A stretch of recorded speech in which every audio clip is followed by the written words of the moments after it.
자, 오늘 본문은 복음을 듣고도 복음을 거부하고 복음을 전하는 자들을 영접지 않은 자들에 대한 말씀입니다. 자, 10절의 말씀을 우리 다 같이 읽도록 하겠습니다. 다 같이요.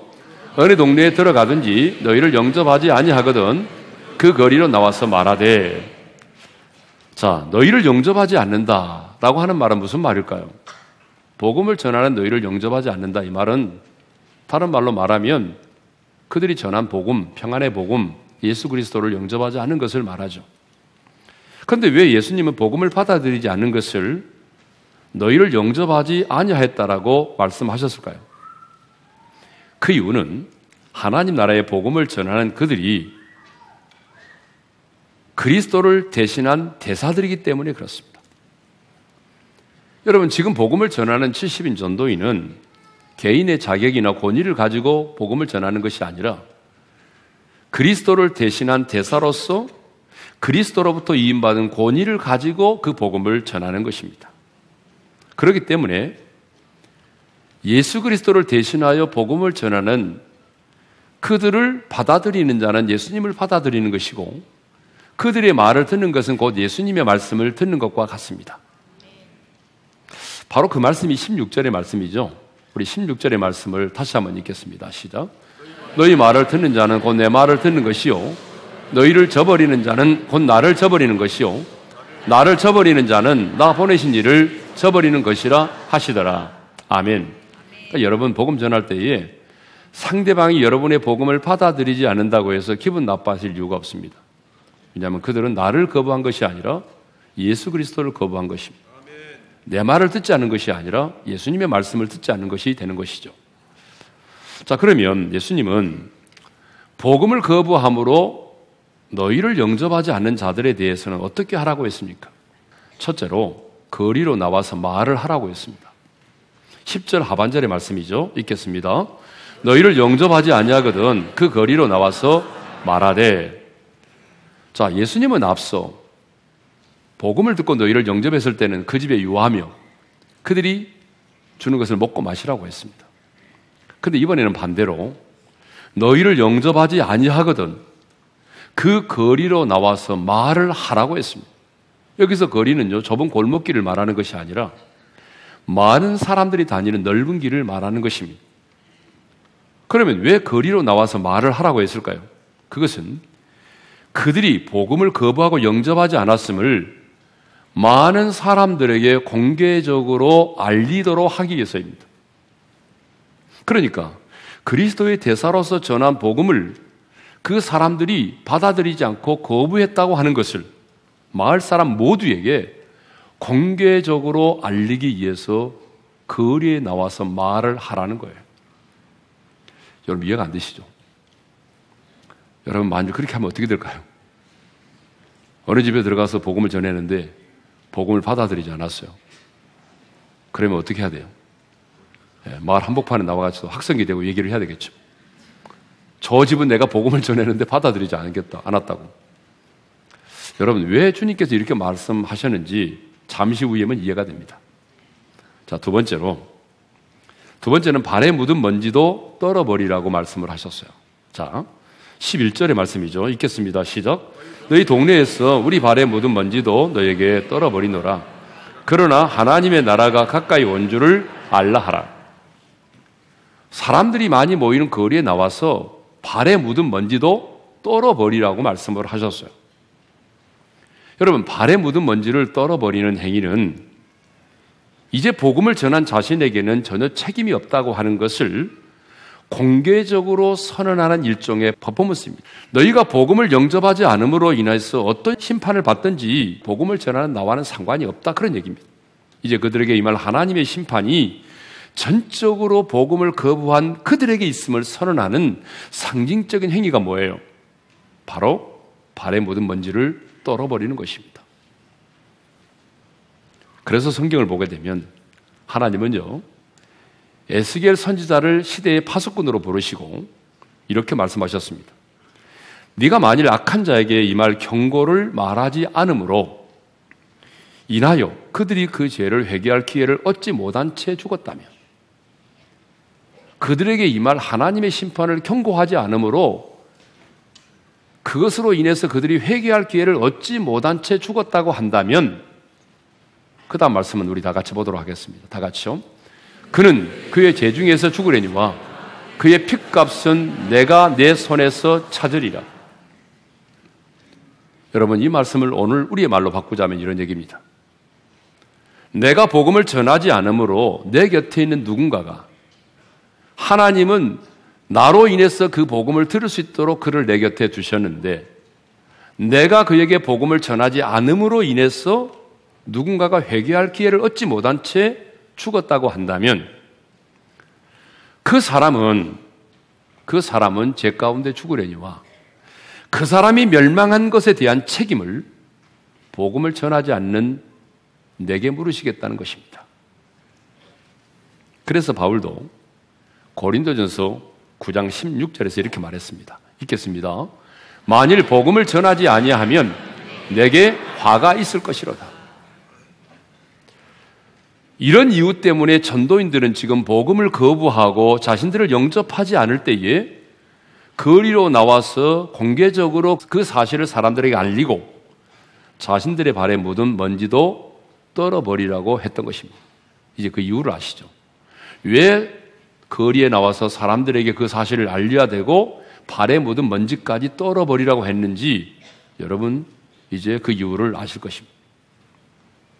이어서 예수님은요, 그러나 하나님의 나라가 가까이 왔음을 그들에게 알리라고 말씀하셨습니다. 11절 하반절의 말씀이죠. 읽겠습니다. 다 같이요. 그러나 하나님의 나라가 가까이 온 줄을 알라 하라. 자, 무슨 얘기죠? 너희들이 지금 마음의 문을 닫고 복음을 받아들이지 않는 것은 그렇다 치더라도, 그러나 이것만은 알아야 한다는 것입니다. 이것이 뭘까요? 바로 하나님의 나라입니다. 그러니까 너희들이 아무리 마음의 문을 닫고 복음을 거부해도 하나님의 나라가 가까이 왔다는 것은 알아야 한다는 거예요. 하나님의 아들 예수 그리스도가 인간의 몸을 입고 이 땅에 오심으로 하나님의 나라가 시작되었음을 너희들은 알아야 한다는 것입니다. 그러나 하나님의 나라가 가까이 온 줄을 알라, 이 말은 지금이라도 늦지 않았으니까 마음의 문을 열고 회개하고 복음을 받아들이라는 것입니다. 그래서 하나님의 백성이 되라는 것입니다. 우리는 이 말씀을 통해서 한 영혼이라도 포기하지 않으시고 끝까지 구원받기를 원하시는 하나님 아버지의 마음을 읽을 수가 있습니다. 그러나 하나님의 나라가 가까이 온 줄을 알라, 이 말씀은 더 나아가서 이런 의미를 포함하고 있습니다. 너희들이 아무리 복음을 받아들이지 않고 거부해도 하나님의 나라는 저지될 수 없고 하나님의 나라는 막을 수 없다는 것을 의미합니다. 그렇습니다. 어떤 악의 권세도 예수님의 죽으심과 부활을 통해서 시작되는 하나님의 나라를 막을 수는 없습니다. 이제 예수님은 복음을 거부하고 예수를 영접하지 않은 자들에게 임할 하나님의 심판에 대해서 말하라고 말씀하셨습니다. 예수님은 복음을 거부한 자들에게 임할 하나님의 심판이 얼마나 크고 무서운 것인가를 그들에게 말하라고 말씀하셨습니다. 그리고 예수님께서 주로 사역하셨고 많은 권능을 행하셨지만 복음을 거부했던 세 도시, 세 성읍에 대해서 말씀을 하셨습니다. 그러면 예수님께서 주로 사역하셨고 많은 권능을 행하셨던 그 세 도시, 그 세 성읍은 어떤 곳일까요? 첫째로 고라신입니다. 그러니까 화 있을진저 고라시나 이렇게 13절에 되어 있지 않습니까? 그렇죠? 고라신은요, 가버나움으로부터 북서쪽으로 약 4km 떨어진 곳에 위치한 그런 도시입니다. 근데 성경에는 예수님께서 이곳에서 얼마 동안 머무르셨고 또 예수님께서 어떤 사역을 하셨는지에 대한 기록이 성경에는 전혀 언급되고 있지는 않습니다. 그런데 예수님께서 지금 전도인들을 파송하시면서 너희에게 행한 모든 권능을 두로와 시돈에서 행하였더라면 이라고 말씀하신 것을 보게 되면 분명히 우리 예수님께서 이곳에 머무르셨고 이 고라신에 대해서 상당한 관심을 갖고 계셨고 뿐만 아니라 이 고라신에서 많은 권능을 행하셨음을 우리는 알 수가 있습니다. 두 번째로는 벳세다입니다. 13절에 보니까 화 있을진저 벳세다에 그랬지 않습니까? 벳세다는 갈릴리 호수 북동쪽에 위치한 성읍으로서 베드로와 안드레, 필립의 고향이기도 합니다. 그리고 예수님은 이 벳세다 들판에서 오병여의 기적을 행하셨습니다. 보리떡 5개, 물고기 2마리로 5,000명을 먹이고도 남는 놀라운 기적을 이 벳세다 들판에서 행하셨습니다. 앞을 보지 못하는 소경도 고치셨고요. 세 번째는 가버나움이라고 하는 도시입니다. 15절의 말씀을 읽도록 하겠습니다. 다 같이요. 가버나움아, 내가 하늘에까지 높아지겠느냐? 음부에까지 낮아지리라. 여러분, 이 가버나움은 성경에 참 많이 나오죠. 가버나움이 어떤 곳입니까? 예수님의 그 갈릴리 선교사에게 중심지가 되었던 곳입니다. 여러분, 그 가버나움에서 예수님은 수를 셀 수 없는 많은 기적을 행하셨습니다. 가버나움에서 백부장의 종을 고치셨어요. 그리고 백부장의 믿음을 칭찬하셨고요. 그리고 나인성 과부의 아들을 살리셨습니다. 12년 동안 혈류병을 앓고 있던 여인도 고치셨고 침상째 메고 왔던 중풍병자도 고치셨습니다. 여러분, 예수님은 이 가버나움에서 셀 수 없는 많은 권능을 행하셨습니다. 이렇게 예수님은 서로 간에 멀지 않았던 고라신, 벳세다, 가버나움, 이 세 지역에서 어느 곳보다도 더 천국 복음을 전하셨고 많은 권능을 행하셨습니다. 그럼에도 불구하고 그들은 마음의 문을 닫고 복음을 거부했습니다. 회개하라, 천국이 가까워하느니라, 이렇게 복음을 외쳤지만 그들은 그 복음을 듣고도 회개하지 않았습니다. 그런데 예수님은요, 회개치 않고 복음을 거부한 성읍과 사람들에 대해서 이렇게 말씀하십니다. 화 있을진저. 화 있을진저라고 말씀하시죠. 13절 상반절의 말씀을 읽겠습니다. 시작. 화 있을진저 고라시나, 화 있을진저 벳세다에. 여러분, 화 있을진저라고 하는 말이 무슨 말입니까? 너희에게 화가 임하게 되었다, 그 말이죠. 너희에게 화가 임하게 되었다. 그러니까 이 말은 그들이 복음을 거부함으로써 받을 그 엄청난 심판을 생각하시면서 탄식하신 말씀이기도 합니다.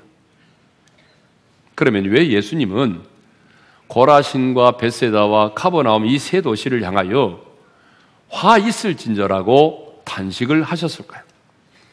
그것은 복음을 거부한 그들이 받을 하나님의 심판이 너무나 크고 너무나 무섭기 때문입니다. 그러면 복음을 듣고도 거부한 이 사람들이 받을 하나님의 심판은 뭘까요? 첫째로, 소돔과 고모라보다 견디기 어려운 심판을 받는다라고 하는 거죠. 자, 12절의 말씀을 읽도록 하겠습니다. 내가 너희에게 말하노니 그날에 소돔이 그 동네보다 견디기 쉬우리라. 자, 창세기 19장 24절 25절의 말씀을 읽도록 하겠습니다. 다 같이요. 여호와께서 하늘 곧 여호와께로부터 유황과 불을 소돔과 고모라에 비같이 내리사 그 성들과 온 들과 성에 거주하는 모든 백성과 땅에 난 것을 다 엎어 멸하셨더라. 하나님이요, 유황과 불을 소돔과 고모라에 비같이 내리셨대요. 여러분, 유황불이 얼마나 뜨거운지 아십니까? 여러분, 집에서 라면 가끔 끓여 먹다가 여러분, 그 뜨거운 물이 뭐 얼굴에 튄다든지 손에 튀면 얼마나 힘들어요. 잠깐 튀는 그 뜨거운 물에 화상을 입어도 아이고 죽겠다고 말하고 막 화장실 뛰어가서 막 치약 바르고 나오고 막 그러잖아요. 예? 그런데 여러분, 소돔과 고모라 사람들은 하늘에서 유황불이 빛처럼 내려서 그들을 심판했으니 얼마나 고통을 당하며 죽어갔겠습니까? 어떤 분이 서론 글을 봤는데요, 그분 이런 말을 했더라고요. 지옥을 부정하면서 하는 말이, 유황불에 끓는 온도는 442도인데 지옥이 뜨거워야 뭐 442도밖에 더 되겠나, 뭐 그렇게 얘기하더라고요. 그 사람 한번 들어가서 경험하면 알겠죠. 네. 여러분, 예수님은요, 그때 소돔과 고모라가 지금 그 복음을 듣고도 거부한 사람들보다 더 견디기 쉬우리라고 말씀하셨습니다. 그만큼 지금 복음을 듣고도 복음을 거부한 자들이 받는 고통이 가장 사악한 도시의 소돔과 고모라가 받는 심판보다 더 크고 더 무섭다는 얘기입니다. 그래서 성경은요, 복음을 거부한 자들이 들어가게 될 지옥을 항상 유황불이 활활 타오르는 불못으로 말씀하고 있다는 거예요. 여러분, 우리 예수님께서도 친히 지옥을 말씀하실 때에 여러분, 유황불이 타오르는 불못이라고 말씀했고, 요한계시록도 보게 되면 그렇게 말씀하고 있습니다. 요한계시록 20장 10절의 말씀을 읽도록 하겠습니다. 다 같이요. 또 그들을 미혹하는 마귀가 불과 유황못에 던져지니 세세토록 밤낮 괴로움을 받으리라. 15절의 말씀도 읽겠습니다. 다 같이요. 누구든지 생명책에 기록되지 못한 자는 불못에 던져지더라. 여러분, 이곳이 복음을 듣고도 거부한 자들이 받을 지옥의 심판입니다. 두 번째로, 복음을 듣고도 거부한 자들을 받을 심판이 뭐냐? 두로와 시돈보다 더 견디기 어려운 심판을 받는다라고 말씀하셨어요. 14절의 말씀을 읽겠습니다. 다 같이요. 심판의 때에 두로와 시돈이 너희보다 견디기 쉬우리라. 여러분, 두로와 시돈은 어떤 도시입니까? 이방인의 도시입니다. 아까 소돔과 고모라는 사악한 도시를 상징하고, 두로와 시돈은 이방인의 도시를 말합니다. 갈릴리 북쪽에 있는 항구 도시로서 물질적인 풍요와 쾌락을 누렸던 도시입니다. 그런데 하나님을 거역하고 하나님의 백성을 억압한 결과 하나님으로부터 심판을 받았던 도시입니다. 그런데 심판 때에 두로와 시돈이 너희보다 견디기 쉬우리라고 말씀을 하셨습니다. 왜냐하면 너희에게 행한 모든 권능을 두로와 시돈에서 행하였더라면 그들이 벌써 베옷을 입고 제에 앉아서 회개하였을 것이기 때문이라는 거예요. 내가 너희들에게 행한 이 모든 권능을 두로와 시돈에서 행했다면 그들은 이 복음을 듣고 제에 앉아서 회개했을 거라는 거예요. 그런데 너희들은 뭐예요? 복음을 듣고도 가르침을 받고도 수많은 기적을 경험하고도 나를 영접하지 않았다는 거예요. 그렇기 때문에 너희는 두로와 시돈 사람들이 받는 심판보다도 더 크고 더 무서운 심판을 받는다는 거예요. 여러분, 이렇게 복음을 듣고도 거부한 자들이 당시에 가장 사악한 도시였던 소돔과 고모라보다, 이방인의 도시였던 두로와 시돈보다도 견디기 어려운 심판을 받는다고 하는 것은 하나님의 심판에도 뭐가 있다는 것입니까? 차등이 있다는 것입니다. 여러분, 하나님의 심판에도 차등이 있습니다. 그렇습니다. 공의로우신 하나님은 모든 사람을 동일하게 심판하지 않으십니다. 계시를 받은 양에 따라서 심판하십니다. 복음을 듣고 또 주님이 행하신 일을 보고서도 여러분, 예수님을 영접하지 않는 자들은 그렇지 않는 사람들보다도 더 크고 더 무서운, 더 어려운 심판을 받는다는 것입니다. 천국의 상급이 차등이 있듯이 지옥에서 받는 심판도 차등이 있다는 거죠. 그래서 요한계시록 20장 12절 하반절에 이런 말씀이 있습니다. 읽겠습니다. 다 같이요. 죽은 자들이 자기 행위를 따라 책들에 기록된 대로 심판을 받으니, 따라서 하겠습니다. 자기 행위를 따라 심판을 받으니. 여러분, 우리가 예수를 믿지 않은 사람들이 받을 그 심판은 반드시 차등이 있습니다. 네. 자, 예수님은 복음을 거부하고 받아들이지 않는 가버나움에 대해서 이제 이렇게 말씀을 하셨습니다. 15절의 말씀을 다시 한번 읽도록 하겠습니다. 다 같이요. 가버나움아, 내가 하늘에까지 높아지겠느냐? 음부에까지 낮아지리라. 가버나움아, 네가 하늘에까지 높아지겠느냐? 여러분, 성경을 보게 되면 예수님은 정말 오랫동안 가버나움에 머무르셨습니다.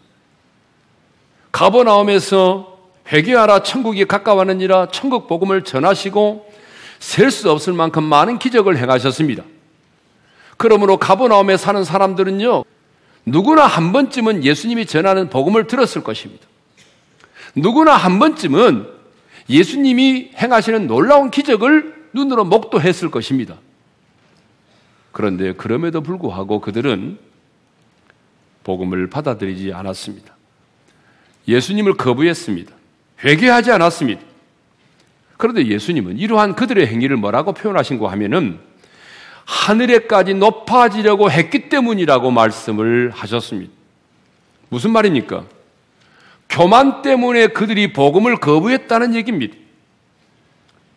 여러분, 하나님 앞에서의 최고의 교만이 뭔지 아십니까? 내 마음의 문을 닫고 복음을 듣고도 내 마음의 문을 닫고 예수님을 영접하지 않는 것입니다.